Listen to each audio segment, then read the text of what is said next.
Okay mga kagwapo, so andito po tayo sa isang talong naman, isang talong farm naman po yung ating ipapahagi sa inyo mga kagwapo. So mga kagwapo, makita po natin yung ating talong na napakaganda ng kanyang mga dahon, ano? So although na tag-init ngayon dahil tinanim po ito nung itong last month ng December, so alam po naman natin na November to February until March, so tag-init yan. Pero makikita natin na dahil nasa proper tayo at sinusunod natin ang step by step ng tamang pagtatalong, maganda pa rin yung dahon. So ayan po, makikita po natin na kakadilig lang natin dahil sobrang init po. So sige po, pag-usapan na natin at atin pong ibabahagi sa inyo kung paano ba natin to ano bang mga ginawa natin para makasurvive yung talong at bakit ganito ang resulta ng ating talong farm. So ang ginawa po natin, although na hindi natin nakuha ng video, hindi natin na i-picture yung paano natin tinanim yung talong. Of course, transplanting po yung ginawa natin. So ito pong nakikita yung talong ay almost 4 weeks na po. So kung makikita nyo po, nagsanga-sanga na siya. Ayan siya. So namumulak na. So I think mga 1 week or 2 weeks pwede na po ito i-pruning. Ipa-pruning po ito kung sakali, dahil mas maganda pag na-pruning siya dahil mas malalaki yung bunga, mas marami ang kanyang bunga.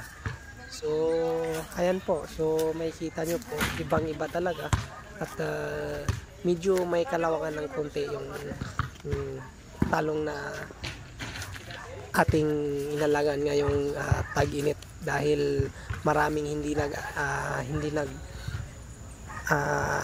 nagtanim ng talong ngayong tag-init dahil nga maraming hindi nakasurvive. So tamang patubig okay lang po yan. So meron ba makakasurvive naman din. Ang ganda-ganda nga po ng dahon, although na mga since tinanim po ito, hindi ito nakaramdam, hindi po ito naulanan.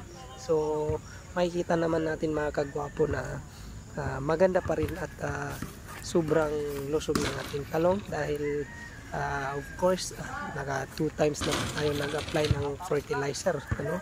So makikita natin, ayan, so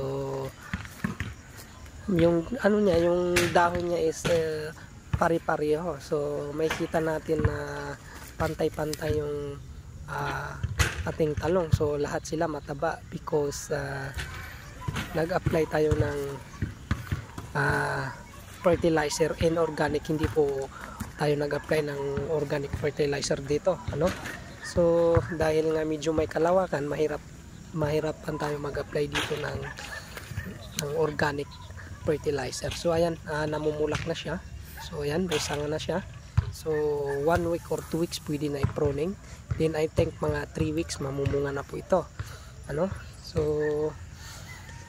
yan po ang kagandahan ng pagtatalong. So wala po siyang damo dahil nga tag-init ngayon at pakunti-kunti lang yung damo. So hindi naman po tumutubo ang damo pag tag-init. So yan po ang advantage po ng pagtatanim ng gulay pag tag-init. So hindi madamo. So mapansin niyo po walang damo, ano? So pero araw-araw po nagpapatubig tayo. Pwede naman hindi araw-araw, pero